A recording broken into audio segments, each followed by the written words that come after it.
Look around you and look at all the animals and plant life we have on the planet. One of the mysteries of science is how do we get all that diversity? And one of the ways of understanding that is through understanding how organisms develop to multicellular kinds of animals. You can't really do any of this developmental biology without the primordial organism. Placozoa are the simplest anatomical animal on the planet, and they may very well represent the primordial animal type.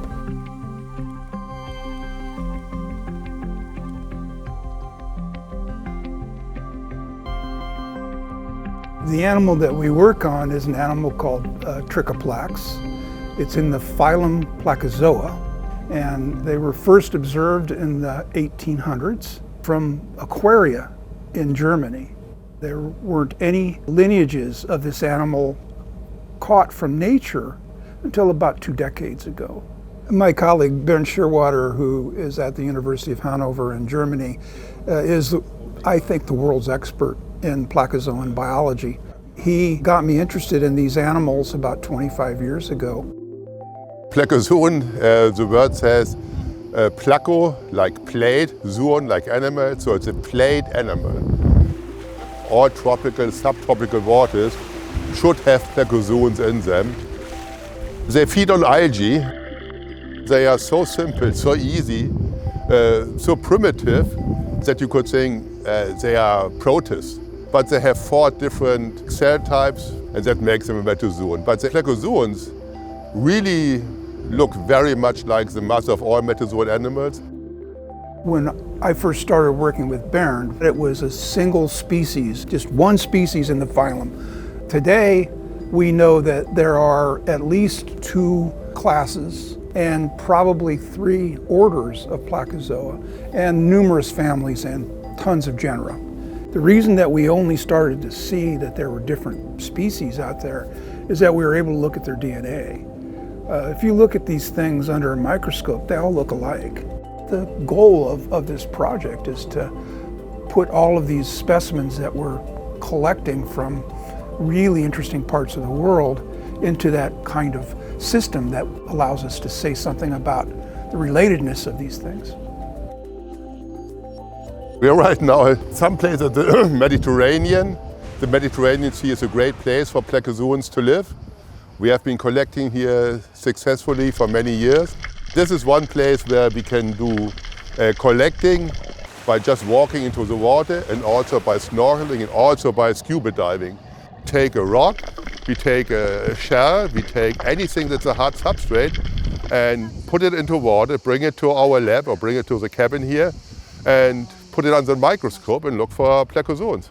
Collecting is a fun part. You get to enjoy the sun, you get to enjoy the water.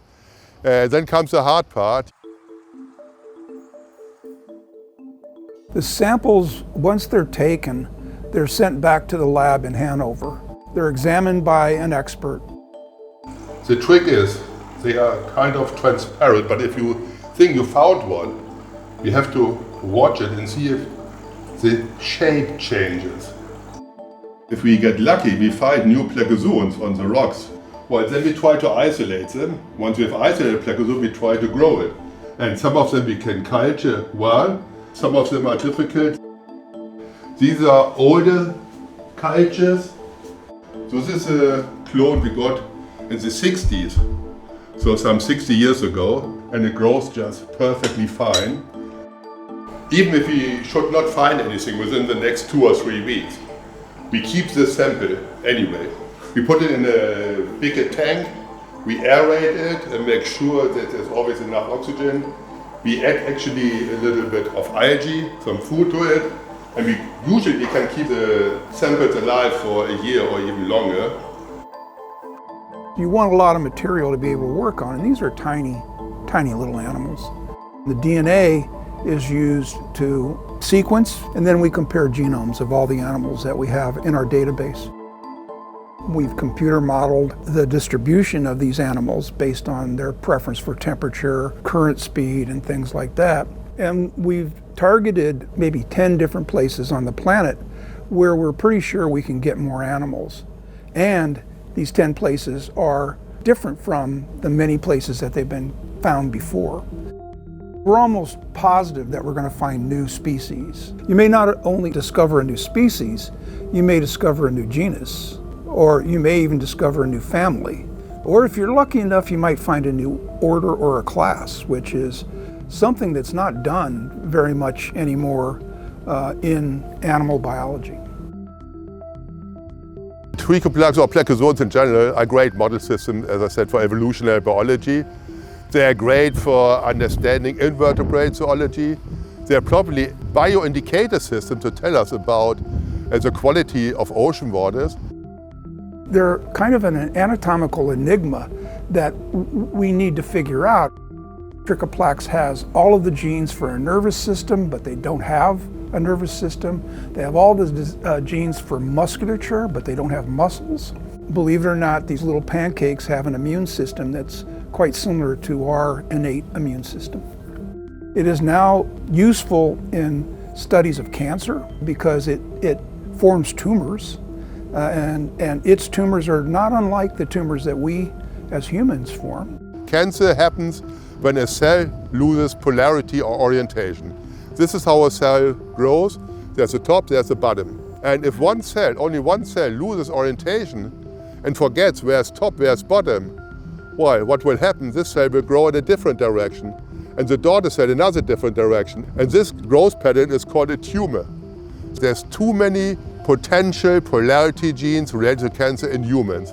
But in Trichoplax, it's much more simple. The sensor for polarity comes from gravity. Now we have to just take away gravity to learn about polarity, right? They've been shooting this animal up into space, robbing it of gravity, and observing how it develops. So it is offering a wide breadth of possible ways of looking at biology just by looking at this one little animal.